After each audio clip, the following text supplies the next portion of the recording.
got one of the wild ones with us here right now. We're going to show you a little footage of him in a second.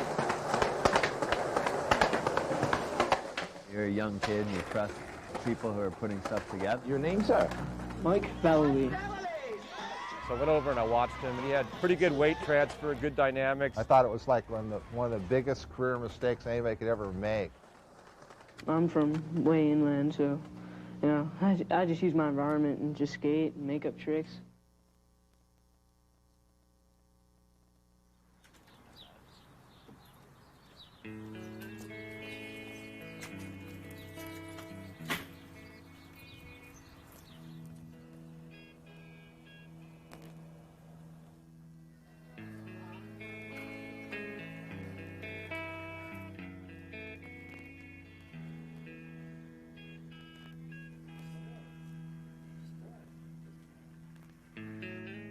I was born on June 29th, 1970, and raised in the flat, sprawling township of Edison, New Jersey.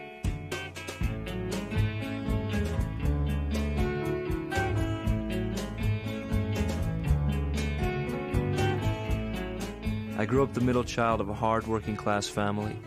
I guess I was like most kids in my neighborhood. I played Little League Baseball, and I did all the other things most kids do. I tried to fit in.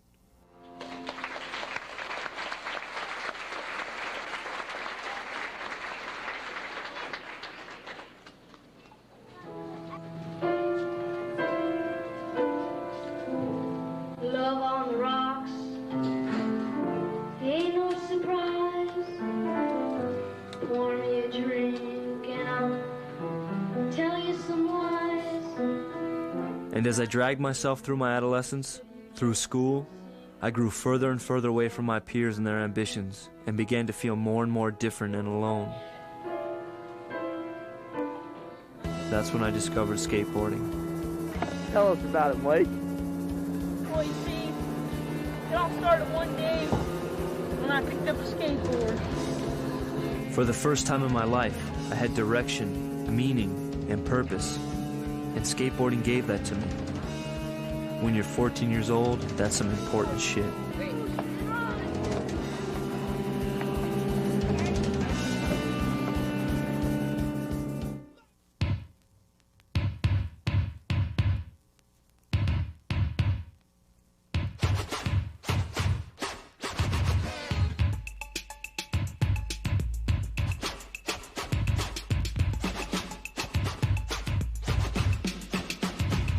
As a parent, you'd like to see your kids do very traditional things as far as, you know, go to college, have a career. But it was real clear to us very early on that that wasn't Mike.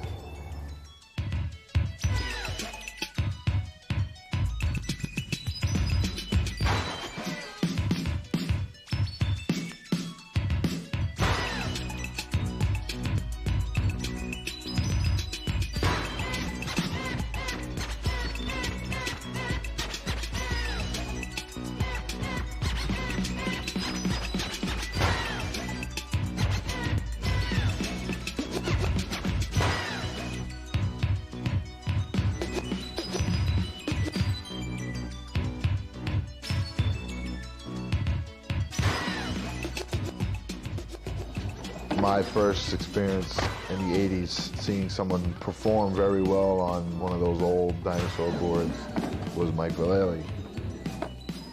Everyone was still really trying to get their ollies dialed, the street ollies, you know, that was coming into the picture big time. I think on the West Coast it was being established, you know, by Ugans and Nadas and all those guys. It blew me away that Mike had actually get that rock off the ground, man. I think it was a log.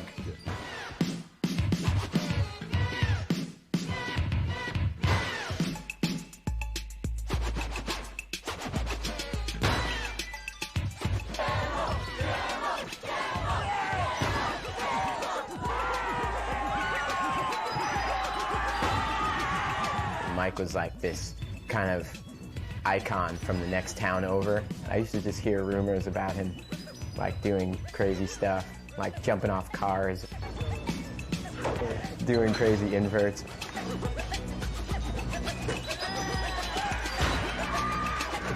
he was real motivating to go, try new stuff or to learn new tricks. Yeah. Makes it fully.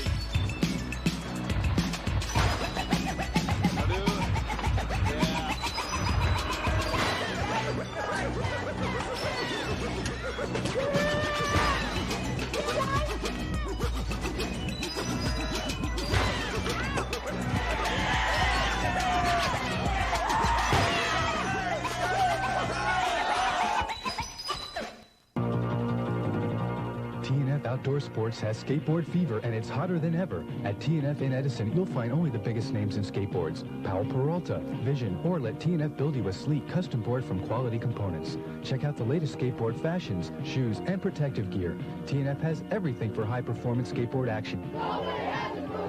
TNF Outdoor Sports also has a wide selection of hunting and fishing gear. Visit TNF Outdoor Sports at 239 Plainfield Avenue, Edison today. In the late winter of 1986, my family moved to Virginia Beach, Virginia.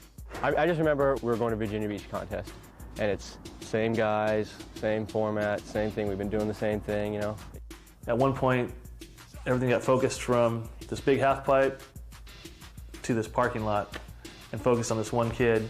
I mean, he had pretty good weight transfer, good dynamics, a lot of good linear stuff happening. He had this kind of wild style, kind of aggro. And Neil Blender, he just came up to me and was like, "There's this guy in the parking lot, you gotta see, he's the best." We went to the parking lot looking for him, we couldn't find him. And he goes, I'm telling you, he's standing on his hands, he's walking around with his board on his feet. And I was like, what are you talking about, like a street plant or something? And so I told Stacy Peralta about him the next day because he was coming, and Stacy and those guys checked him out, and I guess they talked to him and sponsored him, like right there or something. A month later, I found myself on an airplane for the first time in my life to skate in the Amateur Street Style Championship at the Oceanside Pier. Yeah, he was just a little goofy-looking little, white kid from the East Coast, and he had just a weird style. And all that anybody could talk about, did you see his hand plants? That's all you heard about him, really. Because street before that was just, people just did slappies and went off of ramps and, at street contests, and then hand plants, it took it all topsy-turvy. You gotta remember, not many people were doing ollies. It was all early grabs or bonelesses stuff. Gons and Nadas were sort of at the top, just doing the newest stuff, and then Mike came out with his own brand of street skating, which he developed. Somehow I won the competition, and things just took off from there. In just a few months' time, I was on the cover of Thrasher, filming a small part for the Powell Peralta video Animal Chin, doing photo shoots with Transworld, skating with Gons, Nadas, Lance, Guerrero, and collecting new sponsor after new sponsor. And it was all so dreamlike, so unreal, and I had to continually pinch myself, and I could never really believe everything that was happening to me.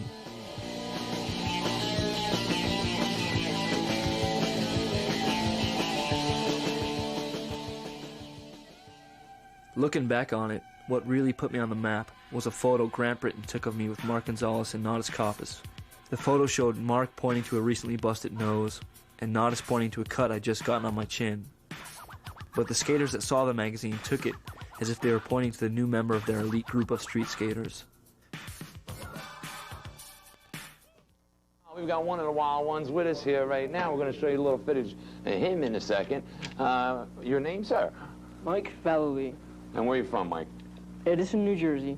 Okay, and I see you brought your board here, and we're going to see a little footage of you in 1 second. How long have you been skateboarding? Almost 2 years now. 2 years, that's all. Did you surf originally too, or No, I'm from way inland, so, I just use my environment and just skate and make up tricks. Do they have any skateboard parks up by you, or you got to make up your own? No, we just street skate and just do whatever we can with what we got around us. What are you going to do when this weather hits in and you won't be able to skateboard no more? Well, basement skating. Basement skating? When it snows, just go to places where there's overheads. We skate under there. Instead of right up in the basement. That's an interesting. I didn't even think about that. Boy, am I stupid. After being sponsored in '86, I began traveling and doing demos all over the country. Added to my magazine coverage and Powell Peralta advertising, I'd become a household name in the sport.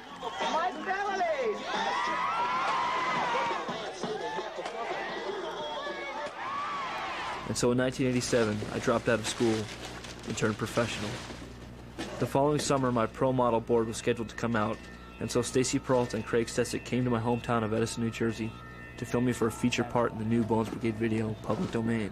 I'm pretty stoked. What I thought would be a dream come true, being featured in a Bones Brigade video, turned into a total nightmare. I was rushed through shots, forced to settle for first takes, and never allowed to spend enough time at any one place to really get warmed up and do what I could do. I was constantly told that he was getting what he needed, but I knew it wasn't what it should be. And it was the dog days of the Jersey summer, you know, hotter than hell and just abysmal. It was just a punishing gig. You like the flies. Uh-oh, that one didn't flash. That one didn't flash. Give this guy some time. It sucks, man.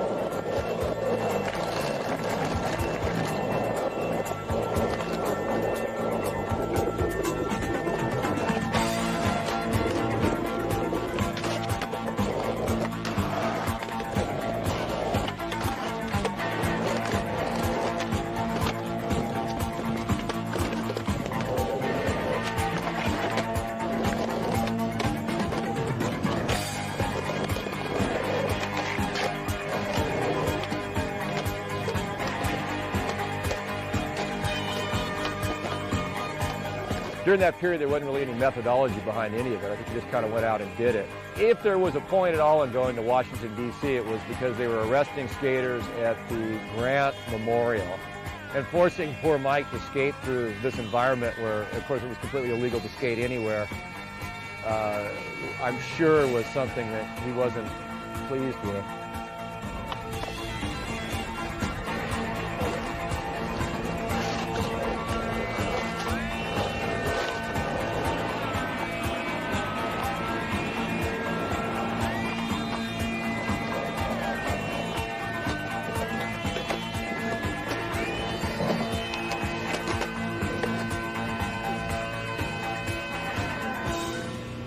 The one moment that sums up the entire experience for me is the infamous graveyard run. I told Stesick and Peralta that there must be some mistake. There's no skate spot here, but obviously they had other plans. So I was told to run through the graveyard while Peralta followed me with his camera. I weakly protested. It was the only time I complained throughout the entire filming ordeal. But I immediately was put in my place by an angered Peralta, so I put my head down and followed orders. But I was dying inside the entire time, and it's symbolic really. For as I ran through that graveyard, skateboarding, my dream and hopes for my career died at that very moment.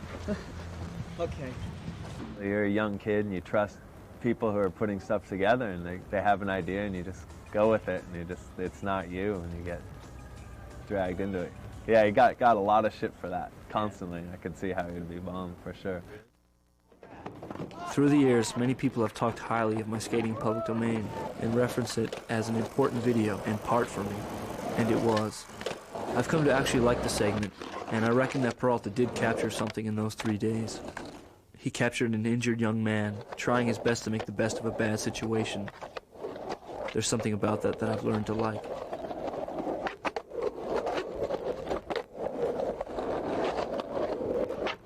Stacy brought up a crew of skaters, you know. He brought up Stevie and Scott Foss and worked with Jay Smith and Mike McGill. And Tony came along, he worked with Zoe and stuff.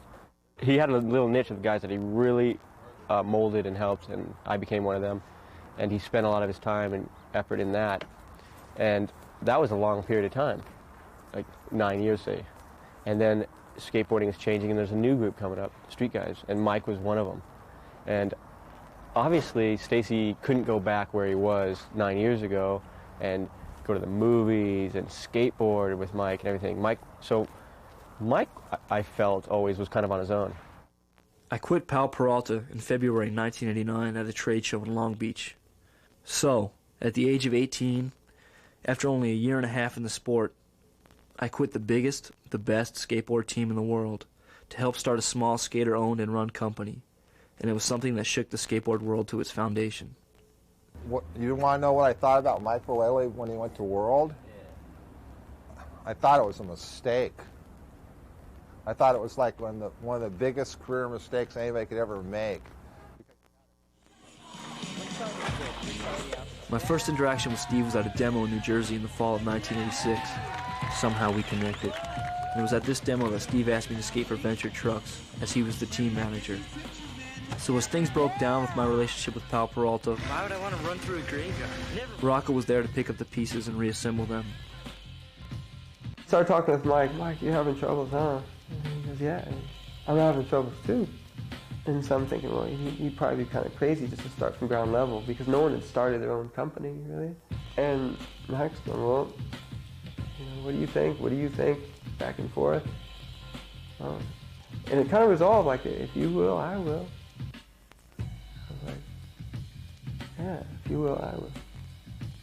In March of 1989, Rodney Mullen, Jesse Martinez, Steve Rocco, and I established World Industries. World Industries was the antithesis to the corporate-hyped and flashy companies of the late 80s. With Steve, anything seemed possible.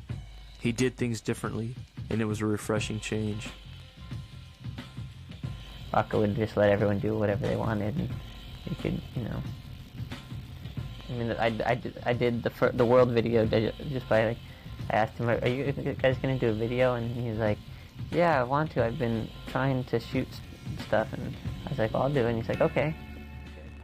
The trip I remember the most was going back east with him. And I remember getting off the plane at JFK Airport. Good. Kennedy Airport, New York. Biggest airport in the world. I was happy in the haze of a drunken hour, but heaven knows I'm miserable now. I was looking for a job and then I found a job, and heaven knows I'm miserable now in my life. Why do I give valuable time to people who don't care if I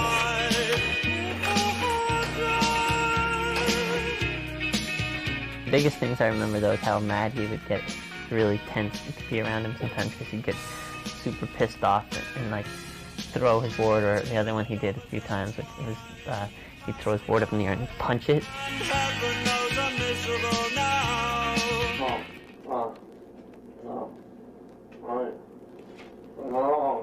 Got the world up my ass and I'm gonna jump fast. Be the first, won't be the last. I've got the world up my ass.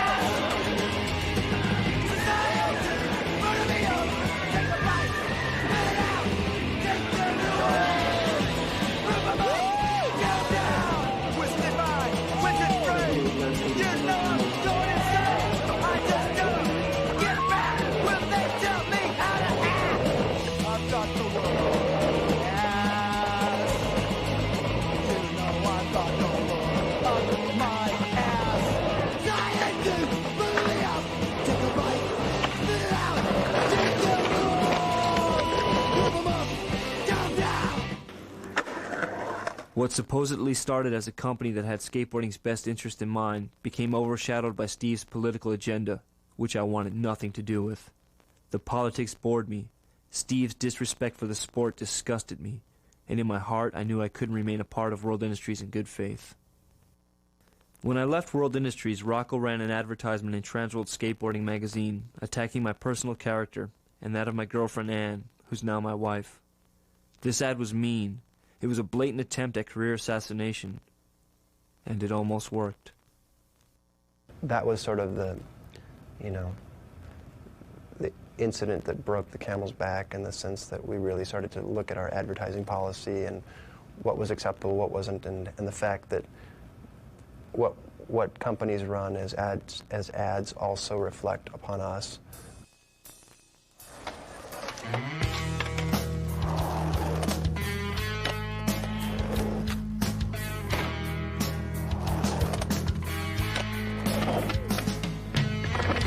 The first time I met Ed Templeton was in 1988 in Huntington Beach. Nodis and myself went down there to skate with the Gons, and Ed and Jason Lee showed up where we were skating. Ed and I became friends, and it was skating with Ed that reminded me just how fun skating was, and why I'd ever started skating in the first place. I want to tell you a little story, and it makes me warm inside. It's about some friends growing up, and all the things they tried. I'm not talking about shit, and we must have that more. I think it was too much dreaming.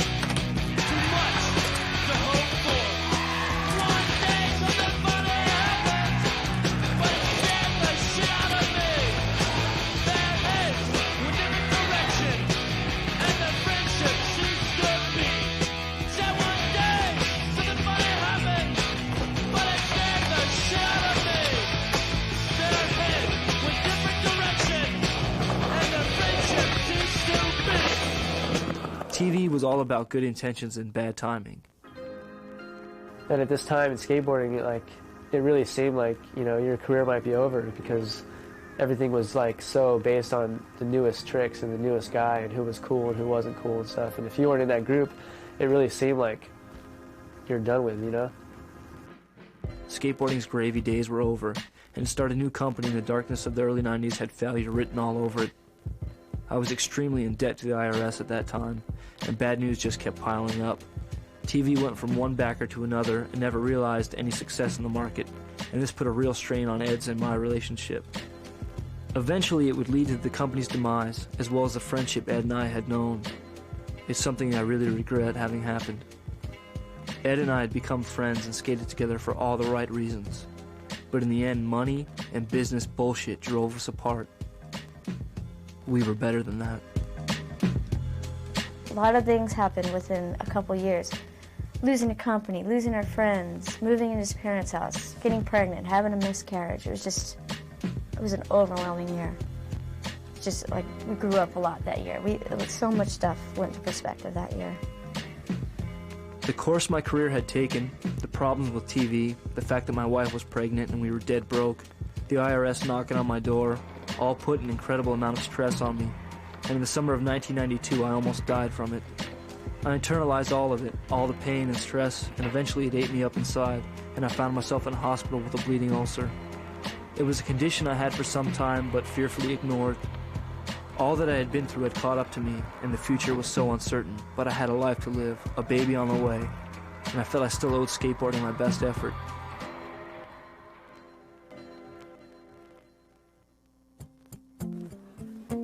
When my daughter was born, it was like I was reborn. Everything seemed new. The world seemed a little lighter. All of the anger and bitterness about where my career had gone slipped away, and I felt rejuvenated.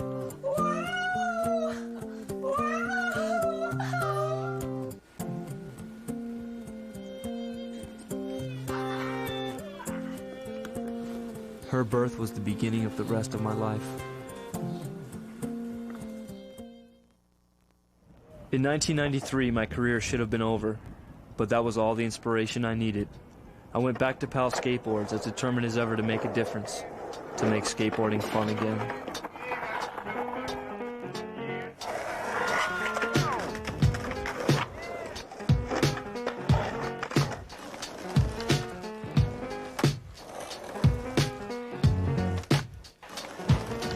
How far back can y'all remember?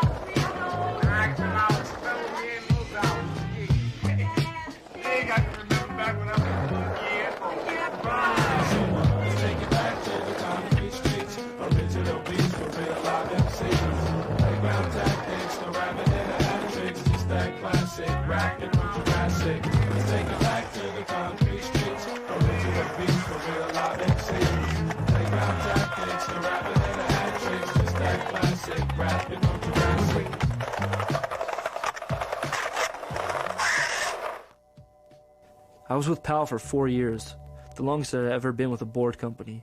And though I struggled with being there on a daily basis, there were plenty of good times and good things about being there. Pal gave me the platform to rebuild my name in the sport, and was a vehicle for my thoughts and ideas about the sport and its future. And it was Pal that gave me the audience to communicate a lot of what I was thinking and feeling.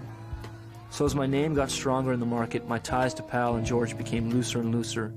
And suddenly in 1998, I found myself standing at a crossroads with them, and I wanted to go one way, and George wanted to go another. The part of the industry that's difficult, I guess, is the politics that comes from having a lot of people competing to be in the same place at the same time, having a lot of companies. But skateboarding is incredible. It's the politics of the industry that get lame, to put it mildly.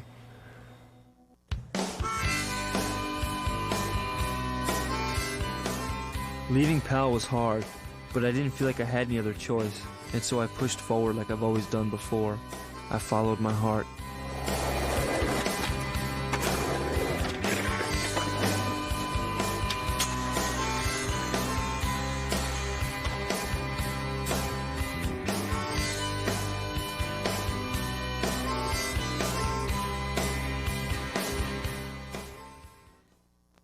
Actually, when I first took on Mike, as soon as the rumor started floating around that he was going to be skating for Black Label and I was going to be working with him, a lot of people thought I was crazy because they only know his reputation. And very few people, I think, really knew Mike as a person. In all my years of working with pro skaters, he's the first guy really that stepped up and took charge of his own situation. That only makes my job easier. The best thing I like about him also is the fact that he is a true individual. He's not following anybody. He's a straight-up guy, and he just takes care of business. In my eyes, you know, I've watched Mike come up from just being a little kid that, you know, an amateur-sponsored am, and now being one of the top pros in the world. And I can totally see that the guy, he has not only like the strength and the determination, but also the intelligence and the style, that what it takes to really be successful. He's still the same exact person he was back then, you know, just not so angry, and putting more of that determination and anger into his writing, his poetry, his being a dad, his surviving as a man in this world. He's definitely gone beyond anything we could have imagined. I think, you know, even above and beyond that, it's that, you know, his family is so important to him. Been on top, he's been on the bottom, he's had everybody behind him, he's had everybody against him. He's certainly one of the more resilient people I know. Skateboarding has always been there for me, and I'm thankful for it. I believe in it. I'm a skateboarder and I'm proud of it. No one or nothing can take that away from me.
Just see what happens.